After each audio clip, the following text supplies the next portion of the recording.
يا لهال ابو الجواز على ابو اللي بيتجوزوه ها. رايح فين يا درويش؟ انا من ساعه ما اتجوزت ومراتي مشيله للعيال ورايحه اودي لها البوس عند الفرن يا اخويا. هو انت مش قد الجواز بتتجوز ليه؟ مين اللي قال لك اتجوز؟ طب ما انت بكره يبقى كده. هيبقى كده فين ولا اشيل العفش ولا ايه؟ يبقى تكفى على وشي لو انا نفعت في الجواز. انا هشيل العفش يا بتاع العفش.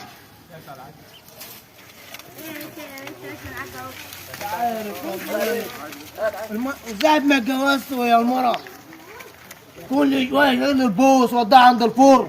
مش عارف انا متجوزها ليه؟